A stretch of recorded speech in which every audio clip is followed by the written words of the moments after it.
본 영상은 땅야에서 2022년 2월 15일을 기준으로 제작했습니다. 안녕하세요. 플레이스토어 토지 분야 1등 앱 땅야에 고용된 가상 아나운서 최시아입니다. 땅야는 앱을 통해 제공하고 있는 여러 가지 서비스 외에 유튜브를 통해 토지 관련 필수 지식과 정보를 제공해드리고 있습니다. 토지에 조금이라도 관심 있는 분들은 필히 알고 계셔야 하는 내용들을 다루고 있으니 관심 있게 봐주시면 좋을 것 같습니다. 오늘 다뤄볼 주제는 농업인 혜택 중 하나인 공익직불제입니다. 공익직불제란 농업활동을 통해 식품안전, 환경보전, 농촌유지 등 공익을 창출하도록 농업인에게 보조금을 지원하는 제도로 농업소득 보전에 관한 법률 전부 개정령안이 2020년 4월 21일 국무회의를 통과하면서 같은 해 5월 1일부터 시행되었습니다. 기존 쌀밭 직불제 등을 개편해 크게 선택형 공익직불과 기본형 공익직불로 구분을 했습니다. 기본직불제도는 크게 소농직불금과 면적직불금으로 나뉘며 기본직불금 지급 대상 농가농업인들에게는 환경행태보전, 공동체 활성화 먹거리 안전 등의 분야별로 총 17개 준수사항이 부과됩니다. 소농직불금은 일정 요건을 충족하는 농가에게 면적에 관계없이 연 120만 원을 지급하는 것으로 여기서 농가의 기준은 주민등록표상 세대를 의미합니다. 면적직불금은 소농직불금 지급 대상이 아닐 경우 받게 되는데 면적 구간을 나누어 기준 면적이 커질수록 지급 단가가 낮아지도록 설계되어 있습니다. 17개 준수사항 미이행 시 각 준수사항별로 기본직불금 총액의 5에서 10%를 감액합니다. 14가지는 제도 도입 첫 해인 2020년부터 시행되었으며 영농 폐기물 적정 처리, 마을 공동체 활동 참여, 영농일지 작성 준수사항은 2년의 계도기간을 거쳐 올해부터 본격 시행됩니다. 동일 의무를 차년도 반복 위반 시 감액 비율 2배를 적용받기 때문에 그림처럼 10%, 20%, 40% 순으로 감액률이 증가하게 됩니다. 준수사항에 대한 이행점검은 국립농산물품질관리원이나 지자체 등이 매년 대상자를 선정하여 현장 점검 등을 통해 진행합니다. 공익직불금을 받을 수 있는 농지와 농업인의 요건에 대해 알아보겠습니다. 농지는 종전의 쌀밭 조건분리 직불금 대상 농지였어야 하기 때문에 해당 기준연도에 해당 조건에 맞게 이용되었어야 합니다. 또한 2017에서 2019년 3년의 기간 동안 1회 이상 직불금을 정당하게 지급받은 실적이 있어야 하며 하천구역 농지 및 농지법에 따른 전용 등의 경우는 지급 대상 제외의 농지에 해당합니다.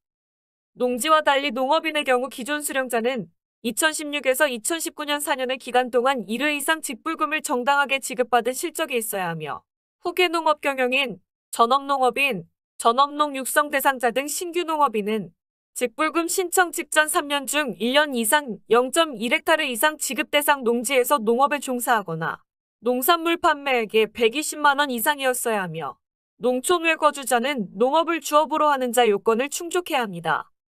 여기서 농업을 주업으로 하는 자의 요건을 자세히 살펴보면 동일 또는 연접 시군구에 소재하는 1헥타르 이상의 농지를 경작하거나 연간 농산물 판매 금액이 900만 원 이상 또는 직전 1년 이상 주소를 해당 시구에 두고 해당 시구의 0.1헥타르 이상 농지에서 직전 1년 이상 경작을 했어야 합니다. 제외 대상인 농업인이 있는데 농업의 종합소득 금액이 3,700만 원 이상이거나 논밭 농업에 이용하는 농지 면적이 0.1헥타르 미만 또는 정당한 사유 없이 직전 연도보다 직불금 신청 면적이 감소한 농업인은 제외 대상입니다. 소농직불금 지급 요건 기준은 면적, 영농종사기간, 농업의 종합소득, 축산업 소득 등 다양한데 농가 내 모든 구성원이 소유한 농지 등의 면적에 합을 구할 때 비농업인 및 임대해준 농지도 포함하는 것을 주의해야 하며 농가 내 모든 구성원의 농업의 종합소득에 합을 구할 때 비농업인의 소득까지 합산한다는 점을 주의해야 합니다. 면적직불금은 면적과 위치 및 농업의 종류에 따라 단가를 정해놨는데 농업인은 최대 30헥타르까지만 면적으로 인정받을 수 있습니다. 수령액을 예를 들어 계산해보면 농업진흥지역에 논이 3헥타르가 있고 농업진흥지역 밖에 논이 1헥타르 있는 경우 농업진흥지역 안에 논 3헥타르 중 2헥타르는 1구간 단가로 계산하고 1구간 기준이 2헥타르를 초과하는 1헥타르는 2구간으로 계산해야 합니다. 그리고 2구간 최대 면적인 6헥타르까지는 3헥타르 여유가 있기 때문에 농업진흥지역 밖에 논 1헥타르도 2구간 단가로 계산하게 됩니다. 농작물이 생산되지 않는 면적은 직불금 지급 대상에서 제외됩니다.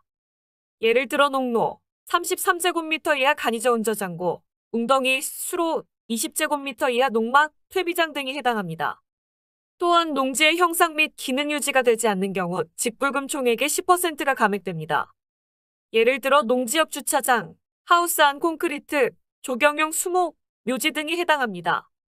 실제 농업인이 농사짓고 관리하는 농지에만 혜택을 주기 위한 목적이기 때문에 그렇습니다.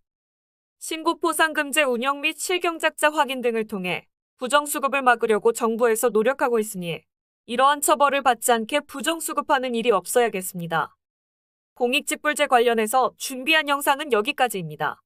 저희 땅에는 토지 관련 전문 앱으로서 토지와 관련된 무수히 많은 정보들을 제공해드릴 계획입니다. 구독, 좋아요뿐만 아니라 더 나아가 알림 설정까지 꼭 하셔서 좋은 정보를 빠르게 받아보시길 바랍니다. 감사합니다.